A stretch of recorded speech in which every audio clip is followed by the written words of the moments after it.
Welcome to LOA Today. I'm Walt Jason. With me today is life coach and LOA teacher Joel Elston. This is your daily dose of happy. We are so happy you decided to join us today. Joel, lately I find myself in a lot of situations where I have to but let go of that old tendency I had, the one that you know very well, where I had to plan everything to death. Yes. Because I'm really good at it, by the way. It's definitely a skill of mine, you know. Yes. Unfortunately, it's a skill that usually worked against me, but nevertheless, almost every time, to be honest with you. Really, it was quite a consistent result, actually. Yes. But in the process of letting go of that, I had to learn how to just go with the flow, just go with what's going on in the moment, and not worry about whether or not a plan was being activated, whether it was being followed, whether we were deviating wildly off course, whatever. And I think I can honestly say I've made a great deal of progress on that. I feel very proud of myself on that. But it still can be a challenge at times. I mean, like anybody else, I have tools that I go to use. You know, I'll do some affirmations, I'll do some journaling, I'll do various kinds of meditation practices and so forth to just get myself. Basically, what I do is what we've talked about a lot. I go throughout the day, and as I'm going through my day, I say, okay, how am I doing right now? I'm doing okay. Okay, keep going. Could I be doing better? Yeah, I could do a little better. Okay, let's get the vibration up a little bit. That kind of adjustment throughout the day. And somehow that kind of replaces the need to plan. Yes. I can't tell you why. Maybe it's like, the difference between, maybe it's like somebody who's like quitting cigarettes and they suck on a lollipop because it replaces having something in their mouth, that kind of a thing. But for whatever reason, that just is enough for me to be able to make that kind of adaptation, to make that kind of a shift. And I think what you're discovering is, the one guarantee in life, the unnegotiable guarantee, no matter what, is the one rule. I very seldom say there's always a fact, never ever, but change is inevitable. Mm-hmm. Period. Life is change. It's just change. You can't stop the change train. The change will happen in your life. It might be slow change. You might have the same job for 30 years, but something in life is going to change on a regular basis. So the number one attribute to people being successful is the ability to adapt as life happens. And what you're describing to me is, so before we got on our session or our podcast tonight, I had a situation where I had a client who I'd spoken with earlier today that had a set of plans, and she was pretty firm in that. And we're recording on a Monday night at 7 p.m. So I knew I had a call with you. And so that our session was early today. And then about 10 minutes before our session tonight, you and I were talking, the phone rang, and that was my client. So I got on the phone with her, and she had this crisis, and she started crying. And, I immediately got into my mode of, okay, I need to adapt. I can't do the podcast. I need to deal with my client. Well, so my client I texted you. Yep. Can't make the call. Right. So a few minutes later, within a minute of that, I'm on the phone with her. She just had this realization, there's nothing you can do to help me in this case. And she's right. I can't fix the school. So she wasn't angry. That wasn't a waste of, I'm mad at you or anything. It's just, I've had the realization. So immediately, before you probably even read the first text, I immediately hit, never mind. Everything's good. So actually, I was sitting here in the room because I knew you were going to show up in a moment. I got your message. I said, oh, okay, well, I'm done. I hit quit. And as the computer is shutting down the app, I get the next message. Oh, no, reverse plans.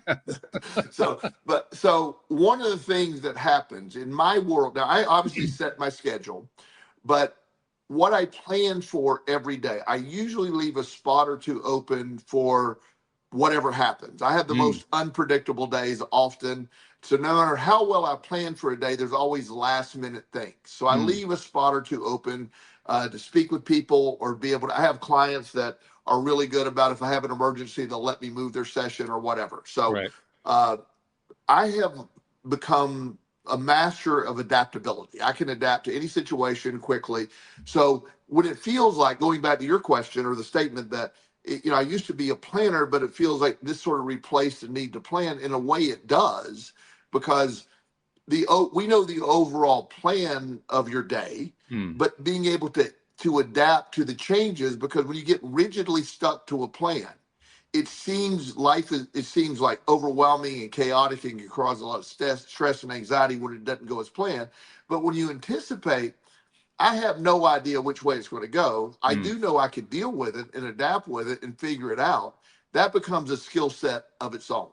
Well, sure. And the number one piece of the skill set from my perspective, I kind of suspect from most people's perspective, is if I don't have it all lined up, then I don't know what's going to happen next. And I don't know if I can handle that. And that Right. was the thing I had to overcome more than anything else. And I still deal with that. I mean, quite honestly, I just deal with it. I had something that happened earlier today that, I mean, I knew what message would be the right message for me to put out, but I didn't know necessarily what the response was going to be. And if it was the wrong response, I wasn't going to like it. So, am I willing to take that risk? Well, I can take the risk now. I couldn't take it 10 years ago, but I can take it now. And that becomes the point. You learn to adapt to the situation that takes place. You have to, on my day, on any given day, I can have a very, normal planned day. Everything goes as scheduled. That's one of the possibilities. Most days, there's at least one twist. There's something. Mm-hmm. Mondays in particular, after a long weekend, I got calls this morning. One of my clients was arrested. We had to deal with that. So I almost plan on Mondays for plot twist. I expect them. And in fact, a few weeks ago, we did a show, and I said this was a surprisingly normal day. It was. Yes, I remember that. Yeah, it was noteworthy. I told you I was a little disappointed, to be honest with you. I was expecting but your perspective, like I will always say to anything, your perspective to the ability of change and being able to adapt when you don't get stuck on outcomes and you understand. See, I know for a fact in my world, everything is going to work out exactly how it's supposed to work out. It has never failed me. So as it goes through, I don't get stressed about when the little things that turn and twist, because I know it's going to eventually work out. I had another thing happen today.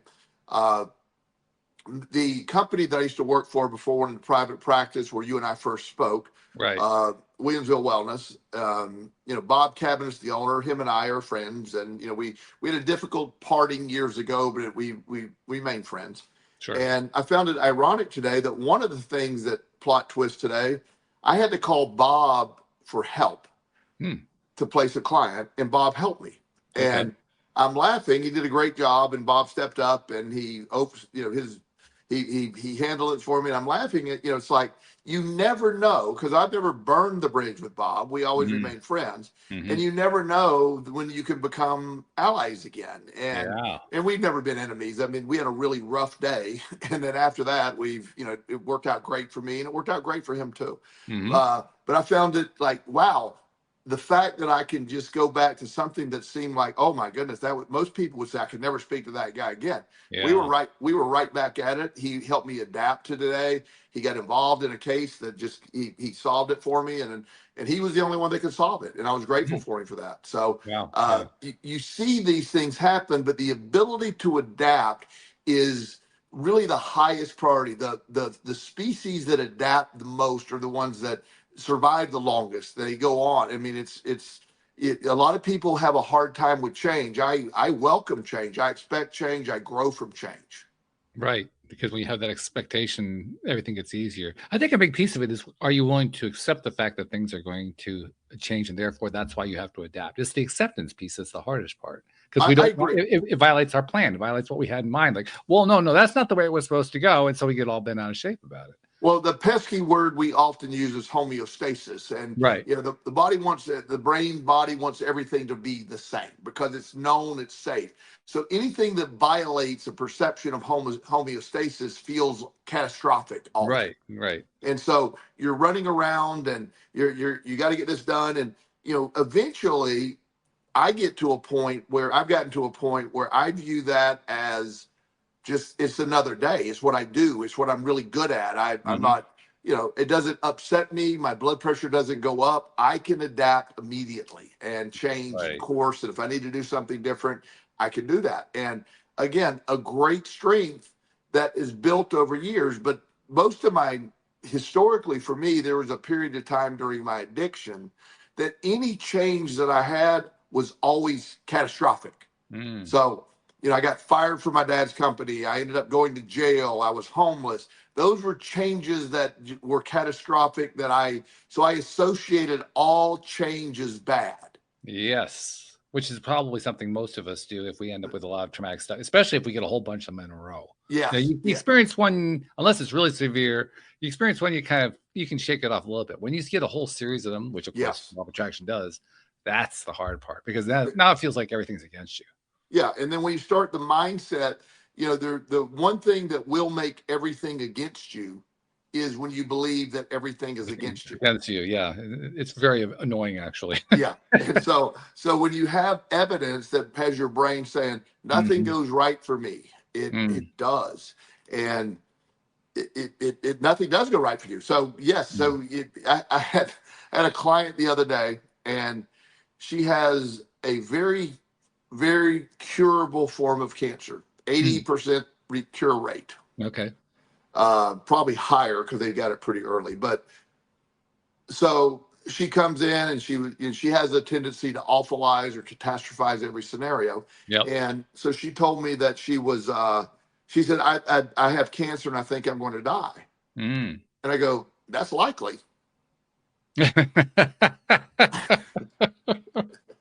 You always were the one who could give you the comforting words. I love that. Yeah. And she's like, well, I have an 80% chance of being successful in recovery. And I go, oh, you said you were dying though.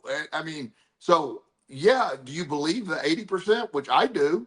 If I had a 5%, if I had, and I believe this, if I were given a diagnosis, you have 1% chance to live, and there's been one person in the history of the world that survived that, I think you know me well enough. I'll be second. You believe that you're number 2. Yeah. I'm number 2. I'm lining that up, and I really believe that. And so my body would respond to that. Like, okay, we got this. And of course we processed, I didn't leave her in that state of mind, but I try to point out how important her mindset was, because when you have a narrative that you're going to die, the body hears that. The body prepares stress and anxiety. The immune system shuts down, versus I have an 80% success rate of surviving this type thing. So not only I'm going to do whatever the doctor says, I want to eat better, I want to exercise, I want to do everything to the highest level that will guarantee the fact that I'll recover from this. And I'll recover from this completely and fully. That's the mindset. And she's in that mindset now. But she didn't realize what she was speaking into existence. Yes. Well, that's really a key point. What are we speaking into existence? Is it what we really want? I'm actually, I've been seeing somebody lately, and one of the things that we both share in common is we have this completely unrealistic belief that we can make ourselves younger, like physiologically younger, just by being in relationship and just by, supporting each other and all that kind of thing. And we really do believe it. One of the things that has come out of it in the short time that we've been together, she's mentioned a couple times, she says, you look younger today. Now, I don't know if she actually saw that or not, but my subconscious mind was saying, yeah, I believe you. That's pretty important, because when the subconscious mind believes it, then you really can start to buy into it. You really can start to feel it and to activate it, turn into something that becomes a true vibration. Completely. And I believe that, the markers of aging, telomeres, I don't know if you're familiar with telomeres. And I'm not, no. Talk about that. Okay. No, that's quantum theory almost. So let's don't talk about that. Well, I apologize. I know that's not. It's not really quantum theory, but it's that I could go in a 45-minute dissertation about. Oh, okay. So, but basically, telomeres shorten as you age. Okay. And they're in the body, and they're throughout the entire body. And one of the ways that you can tell somebody's aging is how shortened their telomeres. So the end of these telomeres, as you age, quit reproducing, and they just get shorter and shorter. And there are people who exercise and eat well and believe what you're believing, and they have shown telomeres start growing again. Oh, so that's cool. There is evidence of that, and we should do an anti-aging show because there's a whole lot of science behind that. Yeah. We have talked about many studies and how the body can respond to the beliefs, whether it's placebo effect, nocebo effect. And so if you really believe you're getting younger, the body will act as if it's getting younger. And one of the things that happens as we age is automatically past the age of 30, and then it increases drastically as we age, is the body starts to get rid of muscle mass. It starts losing a little bit of muscle mass at 30, a little bit more at 35, at 40 it increases, 50 it increases quite a bit, 60 is the next level where it really increases. Mm-hmm. And so it's basically part of the aging process. But is my question a long time ago was, is it really that the muscles are just not growing, or they're in atrophy? Is that what the aging process is? Or you quit working out, you quit getting bit, you quit challenging? That's what's doing it. So in my mind, me working out at the gym every day, keeping my strength up, able to still lift weights that most people in their 20s can't lift, I don't accept aging in that context. I don't accept it. So my body keeps responding as if, okay, I guess we're not old at this point. And I think what you're really doing, from my perspective anyway, is you're saying to your mind, and you're believing in your mind that you can change you can reverse the aging process. You even said so just a moment ago. You said that that's part of what the science is, which, by the way, I found a little bit disappointing, because I thought my girlfriend and I were actually doing that all by ourselves. But it's nice to know there's some science behind it. Don't get me wrong. I'm not against that. I just thought we were up against a bigger mountain, but I can handle that. That's okay. But my point is, quite seriously, my point is that when you have a belief that drives it, that's what enables you to go to the gym. That's what enables you to take the steps that you need to take in order to get there, because the belief says, yeah, if you do this, it's going to work. It's going to pay off. It's actually going to get to where you want to go. What's really cool about that is, if you can develop it right, you can do the same thing Roger Bannister did. Roger Bannister, he was the guy who ran the 4-minute mile. One of my favorite stories. Yeah. Well, and as we all know, once he did it, 30 other people did it. Well, up until that point, nobody thought it could be done, but he did. Right. He thought it could be done. Well, we kind of leave that part out of the story. I'm not sure if you realize that, but we kind of leave out the fact that he believed he could do it. Oh yeah, well yeah, he knew he could. If you ever read his book, or I don't know if it's a biography he wrote or autobiography, but the process of his thinking, he used logic. If I can run one time around the track this fast, and I can run 3 times around the track this fast, there's zero reason why I can't run 4 times around the track at this, And so he used the evidence that was there to convince his brain to do it. Right. So basically, using existing evidence to, I guess you could say, prove to yourself that which has not happened can happen. And one of the things to our female listeners, this applies to everyone, particularly our postmenopausal female listeners, is one of the biggest things that happens post-menopause is the bone density in women gets very weak and brittle. And one of the things, and everybody talks about vitamin D, and there's some things you can take, and calcium and all those things, and they're good to have those nutrients. But you know what drastically reverses that is heavy weightlifting for women. It literally does. The bone density in resistance trained women, it returns almost close to normal when they continue to do it, because the body's like, oh, we still got to do this stuff, so we need the bone density. What was happening, and the idea that, like, the collagen that that when we age and there's wrinkles and all that, that's a collagen lack usually, and the wear and tear, the wrinkling of the forehead, all that stuff is a part of the process. But when you do things that are like physically in your body, you're having. I know a guy that does a lot of what they call facial yoga. There's a lot of there's a lot of exercises. I don't have the patience to do that, so I don't care about that really. But I've watched his entire jawline lift up, the flabby part right there. But every morning he does about 10 minutes of these facial yoga movements, and the muscles in the face respond, and they lift. And and he is a big believer in what we believe in. So not only does he do the action, he also eats the right kind of foods to support healthy collagen production. And then he believes the collagen is reproducing, just sort of like Joe Dispenza did in healing his back, and he talks about in his books. So it's the same theory. And when you understand that, that's pretty dang exciting. That is exciting. I like the fact that both of those stories and of course I know you're an action guy, so that it makes total sense that you're telling the story that way. But I like the fact that both of those stories has an action piece you can take to go after something that is considered impossible. I Yes. like that. Yeah. The one thing that I have become a gigantic believer in, there is really nothing that you really believe, and it has to be something believable, at least in my Mhm. case, that we can't really achieve. So the reason I say it the way I say it, I believe pretty much anything. There is, no matter how hard you try to convince me, I will not make the NBA this year. Because you're not trying to convince yourself first and Yeah, foremost. if number one, I can't jump barely an inch. I can't do that. I've never been good at basketball. They don't, these are elite, super elite athletes. So I don't even have a belief system that would allow me. When I see Michael Jordan highlights, I can't even imagine doing it in my prime. I look at that going, I don't know. I don't understand. I don't. Mhm. It doesn't make sense to me. And, obviously I saw that happen. So the key component to me above action, and I'm an action guy, but the action with the belief is the necessary components. You got to have both. I agree with that. When you were talking about not being an NBA player, it reminded me of something. I've been watching some videos recently about Larry Bird, the Yes. great Boston Celtics player, who was practically universally believed to be a man who couldn't jump. He had no speed. He had no particular strengths that basketball players value.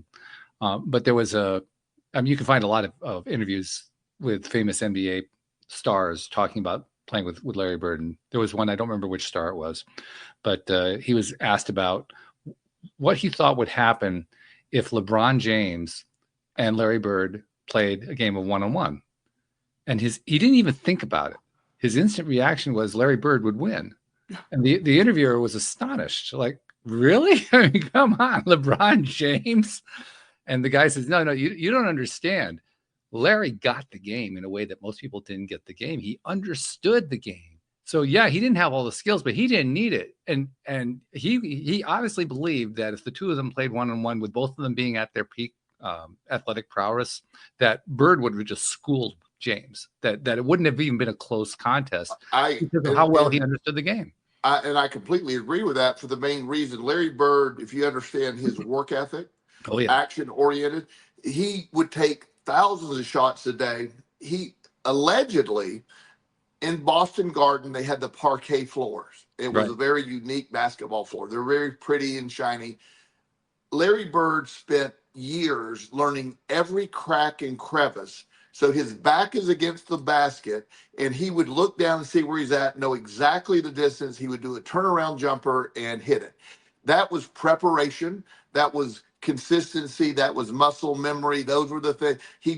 There wasn't a metric that made him look great. When you see Magic Johnson, who was an extremely talented point guard, who Oh was yeah, his big rival, right. far more athletic, had far Magic Johnson could play center, point guard, whatever. He Oh played. yeah, he could play all five positions. He was fantastic. Yep. And he'll tell you. He said Larry's a different animal. He it was a whole different thing. It's in a similar manner is somebody asked Michael Jordan, I forget which year it was, the 1987 Bulls or 84, whichever one did so well, they only lost a few games. Mm-hmm. They said, if that version of the Bulls were to play the Lakers, the current Lakers, LeBron James and all the people that were there, who would win? He goes, well, of course we would. And he said, well, how big would you win by? And he goes, well, I mean, probably about 10 points. He goes, it wouldn't be more than that. And he goes, we're all 70. So,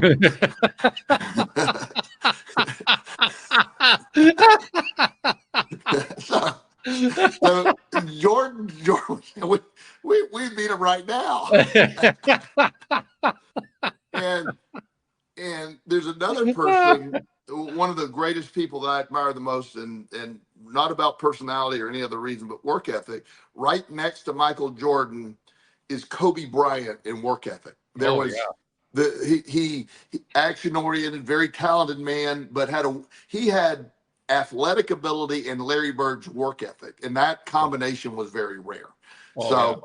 but when you believe, when you do these things, when you find that Larry Bird grew up in Indiana, Hmm. which is huge. That is basketball. Indiana's basketball, Oh, that's completely a basketball state. and that's all he did. And he just couldn't compete athletically against anyone else, but he just willed himself to being, in my mind, one of the top five greatest basketball players of all time. And I would agree. Yeah. he never was flashy, but you hear people that played against him back in his prime said he just wasn't defendable. And he talked a lot of trash. It drove Oh, everybody crazy. he Yeah, was a top two, probably the number one trash talker. yeah. Not because he was a trash talker, but he did it with style and wit. He did.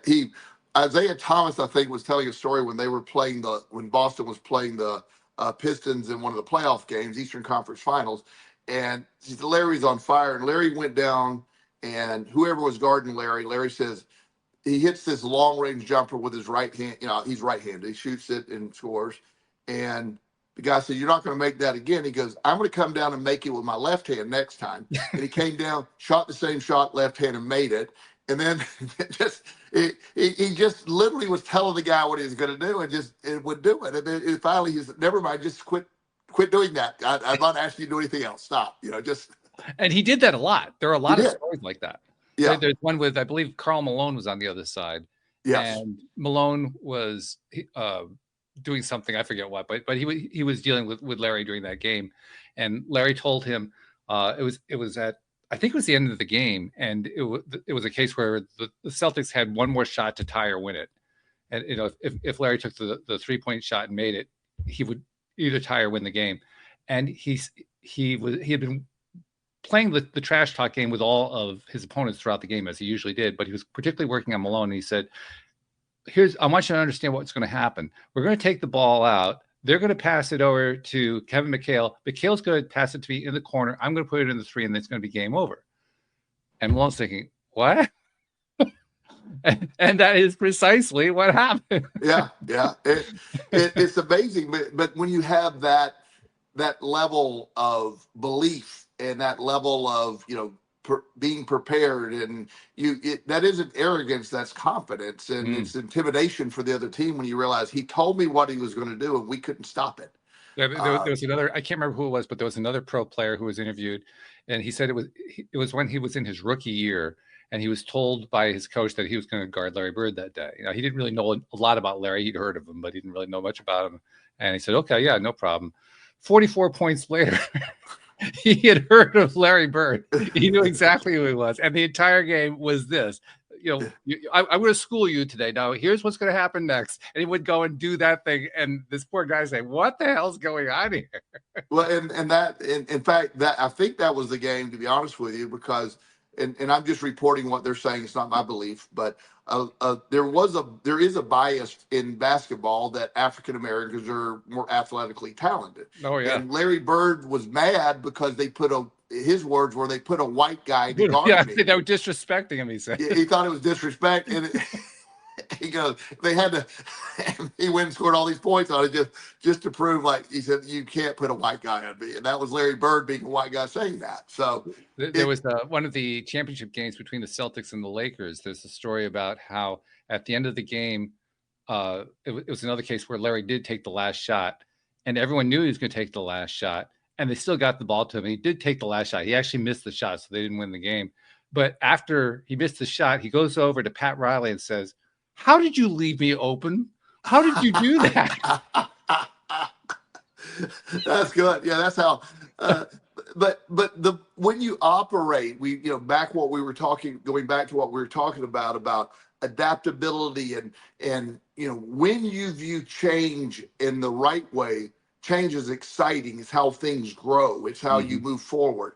It's how you get new challenges. When you're shut down to change, you're shut down to concepts, and that's really important to understand. People that totally fear change doesn't mean they don't have a decent life, but they can be stuck in a situation that you never know. One of the things that I love about my kids when they were younger, or any young person I've known over the years, kids when I don't know, say anywhere from 10 to 13, my kid, I could say, do you want to go, before I could get the words out, do you want to go to wherever? They're like, yes, let's go. They just want to go. It doesn't matter where you want to go. It's, my neighbor kid years ago when he was younger, I'd stop by and say, hey, you want to go? I was going to ask you want to go fishing? I said, hey, do you want to go? Yeah. I said, you didn't hear what I said? Because I don't care. I want to go.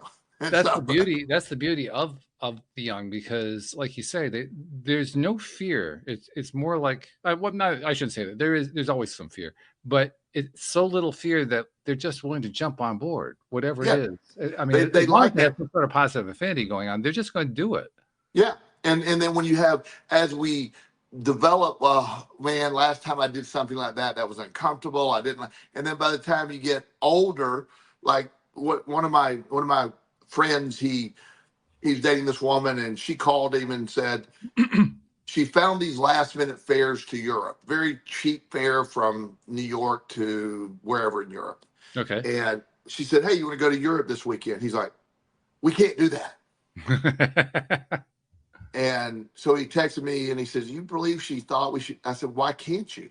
He said, well, nobody does that like that. I said, you have a passport? And he goes, yeah. I said, the fare's there? Yeah. You get a hotel or Airbnb? Yeah. Well, why can't you go? You have he worked, but he was the boss. He could take the time off. And he goes, he texted her back and goes, yeah, I can go. He had the best time, but he pre-programmed himself to say no. Yeah. Yeah. Well, we all have pre-programming like that. Anything that we have habitual in our life is a pre-program. One of the challenges that I read, and it works pretty well. I've done this a few times in my life. Change your perspective to say yes to everything. That's a nice one. Yeah. Just say, anybody ask a question, I'm the first to admit, if somebody says, hey, you want to go have dinner this week? Got a lot going on. And I do have a lot going on, and I enjoy, my problem is I see all these people all week. So I do enjoy alone time. I really do. I like my solitude. So, but there are times that I probably miss having a decent time going out or whatever. So I've always, try whenever I can. I like to say, yeah, just whatever. Let's see, just try it. I'm like that too. I mean, I can't honestly say that I successfully automatically jump into yes, I'm willing to do it, like the youngsters you were talking about. But I do try to at least find some way to justify doing it, whatever it is. And one of the best ways I found to do it, I didn't really expect this. I kind of did this by accident. Is I decided I was going to say yes whether I wanted to or not, because I figure, well, if I say yes to it and then I realize I really don't want to do that, I can always back out. Yep. Yeah.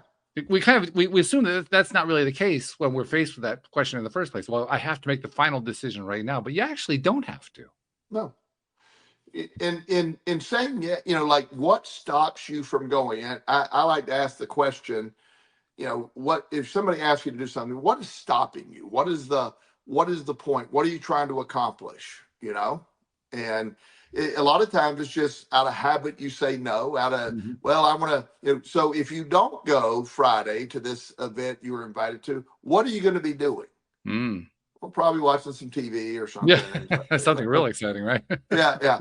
I said, okay, so what's stopping the yes? It's one of those things that, and that gets all into the idea of the ability to adapt, to accept, to move on, to, really just sort of, when you understand, when you see life, my perspective of life, this is a big, gigantic amusement park, and we're here to experience. Yeah, you're here to see things. The journey is the point of life. The destination is totally irrelevant. There is no destination. It's about the day-to-day operation. It's about what makes you laugh. It's what the plot twist, the things that happen. That's what life is to me. And I don't know if you feel that way, but that's I definitely do. Yeah. I was actually having a conversation earlier today with someone, and I made the point to them that I don't remember exactly how it came up, but the idea came up of having balance in your life. Yes. And because that's a fairly common thing. We talk about it a lot here on the program.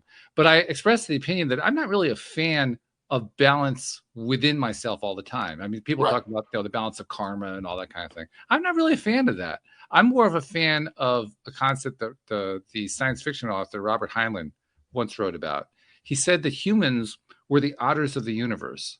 And I liked that one because otters are so playful. Everything is about play with an otter, at least in my perception anyway. That's the way I think about otters. Yeah, they look like they're having fun all the time. They look like they're having a great time. Yeah. Yeah. And when I think about it that way, then I say, well, our entire life, not just this life, but any other lives we're having, we're forever beings. So we're always in existence. That means we're going from one thing to the next, one lifetime to the next. Well, every time that we're doing that, the karma people are saying, well, that's because we're trying to balance our karma. And my reaction to that is, no, we're otters. We're going out to play, and we're going to play differently each time. And some people might interpret that as being imbalanced, but I just interpret it as we're having fun. We're here to just enjoy. I believe, and that's been my view of all that stuff. It's being, have fun, enjoy, savor, check things, turn down that little road, go the back road, see things. Mm-hmm. I love that concept. And to me, that's, I share often on the show, you're very aware of my entire story, how we got here and all that. Right. When I tell the story, it's not believable. No, not the first time. The first time, I remember what my reaction was. It was like, okay. I was trying to be as polite as possible. Yeah, it's not believable. But when you hear it, so I look at it like that's been my entire life. A lot of it was not great, but everything was a movement forward, a movement that got me to the next thing, and it seemed implausible at the time. But there's no way that I'd be sitting here at my house in Richmond, Virginia, talking to you on our podcast, that if all those things didn't happen to move me forward. So that's the journey piece for me. Yeah. The idea that I came up here to do another job, that I ended up doing this job, led me to the connections that I have and everything. It brought me wealth. It brought me so much stuff that I didn't, I wasn't aware that this would bring me, but I knew I was coming up here for an advancement in my career. I just didn't know how it was going to go this way. And, we don't know. I mean, that's the whole point of the journey, right? That is the journey. And so when people get stuck on a simple destination, then you often negate the value of the journey, the side, what I call the side plays, the let's go off to the side. What happens over here? Because you never know when the detour leads to something extravagant. Isn't it fascinating how we love watching dramas? We love watching on television, in the movies, plays, all this. We love dramas. We like reading about them. Why do we run away from them in our own lives? Well, because we don't like the pain. That's really the main reason. You'll often associate the pain with the drama. Like one of the things that I've seen that this happens to so many people. There's two scenarios. Somebody's griping about their job. I don't like my job. I'm so sick of my job. And then something happens, they lose their job. Then it's like, oh my God, I lost my job. Yeah. Mm-hmm. It's like, yeah, but that's sort of what you manifested. If so but you didn't like it. So what's next? They can't get over that. And the other thing is, in relationships, or they'll break up with, if somebody will break up with them. I know this one guy in particular. Oh my goodness, he's like, all he did was complain about his wife, just complained about his wife the whole time. And I didn't never say, why don't you just get divorced? That's probably not the nicest thing to say. But I would hear him complain. I said, well, are you going to do anything about it? Are you going to marriage counseling? Are you going to separate? What's going on? And he said, no. But he kept talking. So one day he gets served papers. His wife said, I can't live this way anymore. I'm divorcing you. He's like, oh my God, I can't believe she's leaving me. And I'm going, you can't believe she's leaving you. I mean, it literally was written on the wall, so to speak, by you. Right. Yeah. At what point does he actually come to the conclusion that what he has been focusing on all along is not what's going to happen? Yes. Yeah. I mean, I honestly, even before I understood law of attraction, I never thought that made any sense. Yeah. Yeah, well, it doesn't. It doesn't. I mean, even on the surface, even if you don't believe in any of that stuff, that just doesn't make any sense. No, but that when you understand that this is, this is yours to deal with, to adapt to change. Things will happen, and your ability to adapt is the greatest gift you can give yourself. When you understand, like, let's take a moment before we react. When something changes, it feels like a loss. often. Mm-hmm. And it can be a loss, but is that leading to another direction? Are you going to be happier? Are you going to find a different situation? Are you going to find something that is more supportive of years ago, many years ago, and when I was in the depth of my gambling addiction, I was younger at the time, gambling, and I met this guy, and I was a mess, and we were talking, and we were in Las Vegas, and he was about as sick as I was, and we were just talking about things, and he said, "Yeah, I got to get out of here." I said, I really have nowhere to go. My family's done with me. I stole a bunch of money, and I was in a very depressed mood. And he said, my dad has a company in Cincinnati, and I talked to him, and he says, we could both work there and get a second start if you want to. I'm going, Cincinnati? No. Oh my God, that's crazy. Now, I had nowhere to go. Yeah. I had nowhere to go. But in my mind, that I wouldn't even entertain the option. Well, now it probably wouldn't have worked out. I was in the middle of a gambling addiction, but the idea that I wouldn't even give it a thought is the most absurd thing on the planet. But because I had nothing going on, but yet I was like, oh no, I'm not going to Cincinnati. And why do we do that? Is it habit? Habit. It's again fear of change. It's the different. It's different, and we don't know what to do with different. And we like, I've described to you many times in some of the most horrific situations of children's child abuse. Oh God, yes.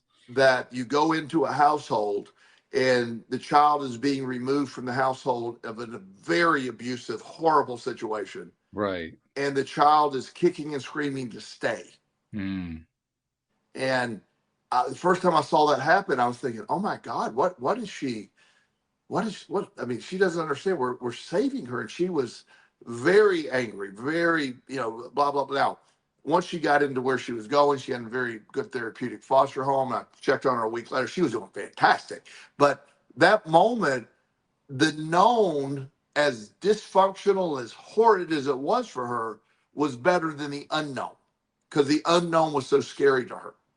It's funny that that you mentioned that, because I saw, I don't remember what it was. I saw some film, maybe it was binging on a TV series or something. I don't remember exactly what it was, but there was one scene where a state official shows up at the door of a young boy, roughly 12 years old, who is being abused by his father.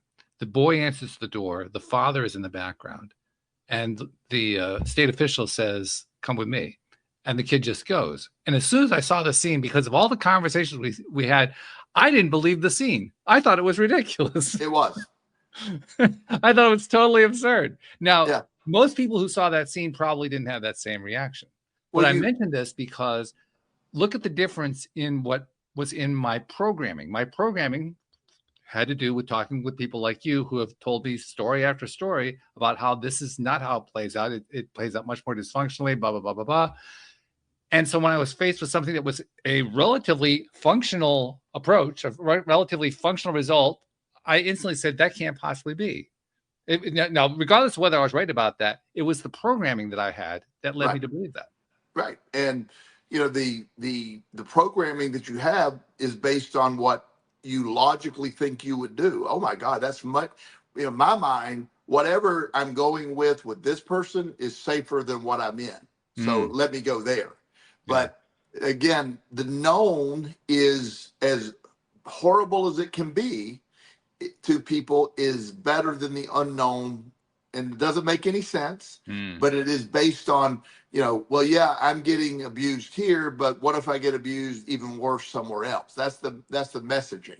Yeah, I guess there's a deep belief there, isn't there? The belief says, as bad as it is here, it's going to be worse somewhere else.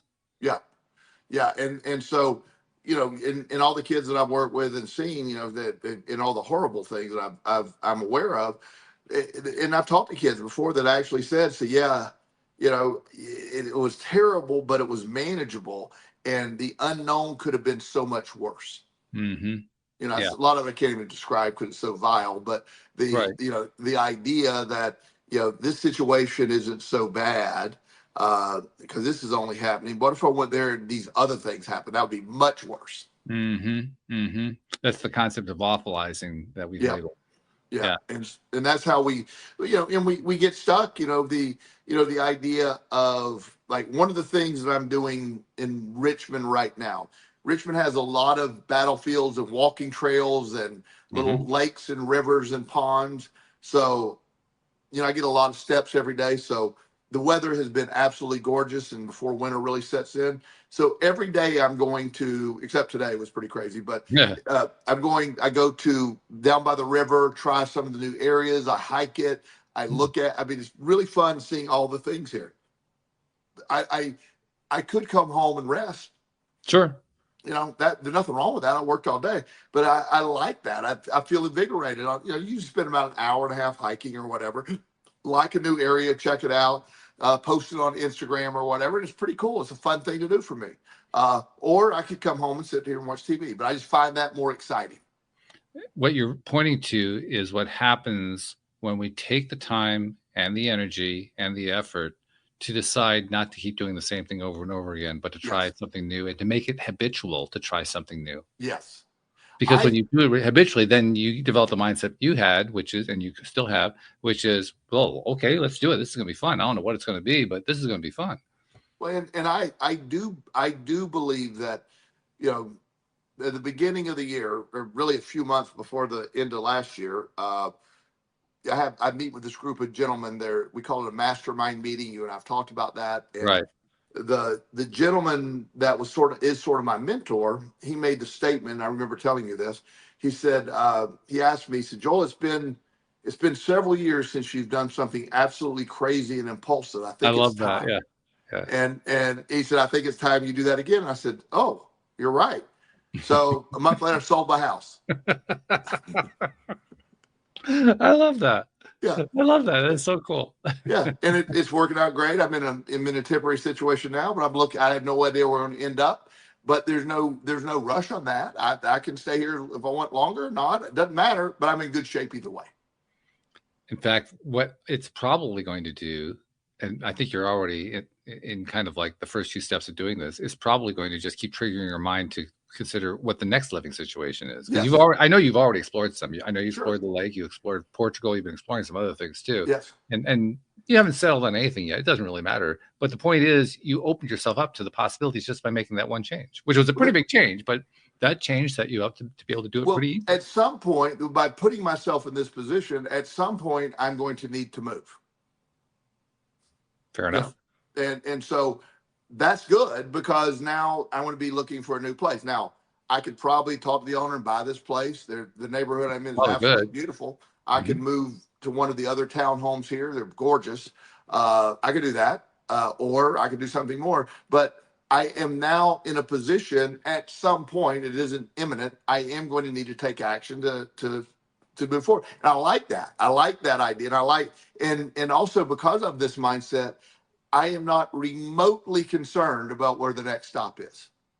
That's really a good position to be in. Yeah. It's not just a position, it's a mindset. It's an emotional mindset. Yes. And it took years to build up the trust in that concept. It's going to work out concept. Since I got my life together and I started practicing the law of attraction and how it's worked for me, everything has worked out above my expectations. And I have high expectations of myself. So it's even above that. So I've lost any doubt that's not going to stop happening. Yeah, I'd be kind of stunned if it did, actually. If you want to stun me in my tracks, that would be the way to do it. Yeah, I'm not asking you to do it. Don't get me wrong. I'm just saying. No, it'll work out. It'll work out in a really cool way. Wherever I end up, whether it's next door down the road in the Richmond area or Portugal, it doesn't matter. I'll have a really cool life there, and it might be a temporary thing. It might be permanent. I don't know. It doesn't matter. Well, let's tie back to what we were originally talking about, because we were originally talking about the role that adaptability plays in our lives. Yes. Or more precisely, the lack of adaptability in many people's lives, and how that adaptability is a matter of choice. Yes. One of the most difficult parts about that is recognizing that it is a matter of choice. I mean, we have a lot of cultural beliefs and a lot of programming and so forth that tells us we don't have the choice. We really can't adapt. And the older we get, the more we tend to believe that. But when we can make the shift and decide, I really do have the choice, I really can choose to adapt. And by doing so, I really can produce a better life for myself. We're setting ourselves up for the good. So I guess the bottom line is, how do we actually do that? How do we convince ourselves of that? How do we decide to make that first step? Well, that's the key. It's not just deciding to adapt. It's deciding to adapt with the belief that every adaptation is a movement forward, in my mind. Right. You Right. know, everything that has happened since I got my life together has been a movement forward. Mhm. For my and now, was it a movement forward or my perspective was bad? I don't know. It doesn't matter because my perception is that's that way. So it isn't just about deciding to adapt. It's deciding to adapt with the right mindset. My practice in all of this, as you know, is action combined with intention. So the action piece here is the actual adaptability, making the, but also what is your intention or mindset while you're adapting? That's the key. It's like making sure your emotional range is where you want to be. Make sure the decision is being, I told a young man the other day, he doesn't know where to go. He just wants to get out of here. Mm. And I said, look, I am all in favor of you leaving. Mhm. He goes, well, good. I said, I want you to do it differently, though. I want you to run to something instead of running from something. Ooh, yeah. Oh, yeah. Because So there's a huge difference there, and that's not big one thing I difference. think about. When you run from something, you're going to run pretty much into the exact situation. When you're Mm. running to something, you get to choose what that is. So leaving is a great idea, but the mindset is I must escape here, and I don't really care what's going on there versus what is out there for me. Where do I want to be? What's that environment I want to be at? And it doesn't have to be a permanent thing because sometimes that stop along the way is part of that journey that you meet something that leads you to the next step. Hmm. But what you're talking about is crucial. I know, speaking for myself, back in 1985, I made the decision to move from the East Coast to the West Coast. And I didn't do it because I had something I was moving to. I was moving from. Yep. I was at a point, I was roughly 28 years old at that point, and I'd been living at home, and I just felt the need, like I had to stop living in my parents' house. I had to go somewhere else. So I did what I often do. I just went overboard and I said, okay, well, I'm going to go to the West Coast. And it lasted about 9 months, and I didn't really have any aim when I got out there. And so the result pretty much matched that. I wonder how it would have been different if I had had a particular intention of what I was going to do when I got there. Yeah. Yeah. And I don't know how to answer that one, but I'm sure it would have been a different experience. That much I do know. Well, if you would have, even if you didn't know exactly what you're going to do, if you could identify why you wanted to be there.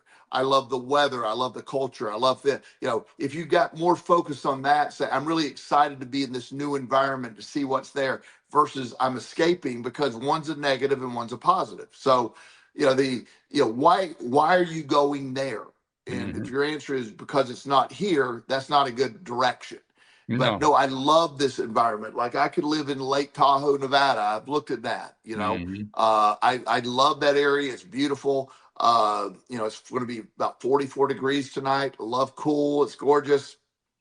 And so I could, if I went there, even with nothing in my situation, there's always something to do. I could work remotely, so that's not a problem. So, I could pretty much do whatever I want to do from wherever I want to do it. But I've never, well, since I got my life together, I've never run from anything. I've always ran to something, and it's made all the difference.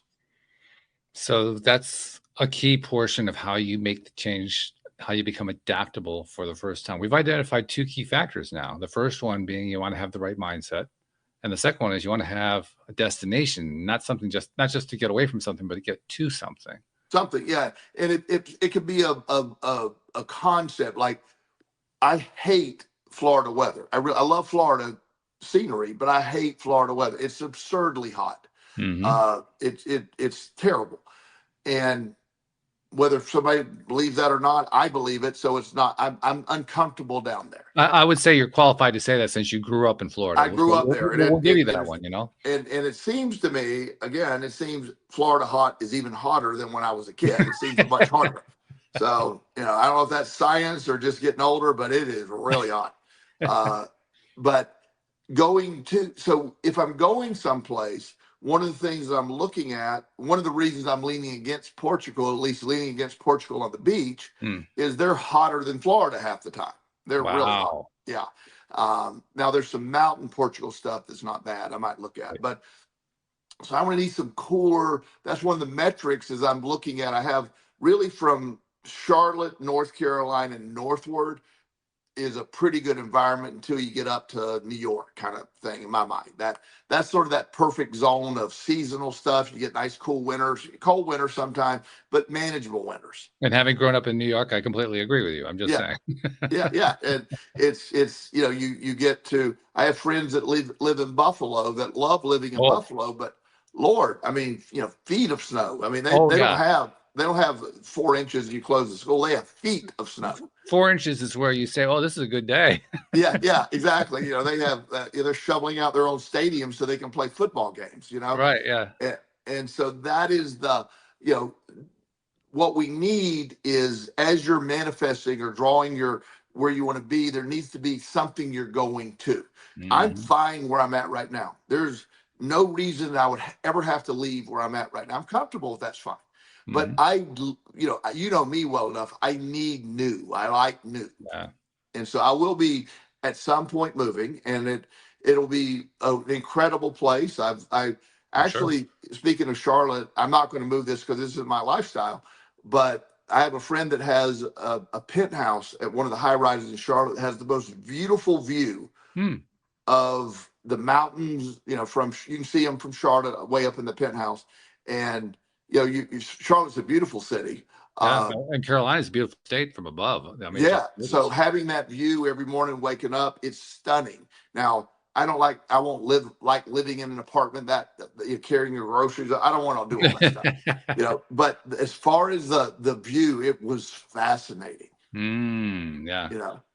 That's the fun part too, isn't it? Because when we gain the mindset of I'm willing to be adaptable, I'm willing to try new things. I actually enjoy trying new things. I actually enjoy taking paths I haven't experienced before. That opens up all kinds of possibilities for really liking life. We don't really think about that at first, but that's really what it does. Well, the key factor in adaptability to me, and this is really important, is one of the prerequisites is understanding you must love life. And to become adaptable and expecting the good outcomes. See, I love life. I cherish life. I love being alive. There's nobody loves being alive more than me. And I'm also wildly prepared if I weren't alive tomorrow. I'm that guy. I'm good either way. You know what I'm saying? But I love being alive. And as long as I'm living like I'm living and feeling like I'll live a long, long time. I'm fine with that. I'm glad of that because I plan to do the same thing. It'd be good to have a good friend to keep living with. That's a good thing. And I feel and I believe that, so I think I'm going to continue to get that. But the adaptability and the willingness to not just accept adaptability as sort of a punishment but view it differently. Adapt, grow, challenge yourself, go somewhere, see something different. What is out there. Life has amazing things that we have. It's just I'm always fascinated by it. You can go down any road, anywhere you don't know where you're at. There's always something fascinating there.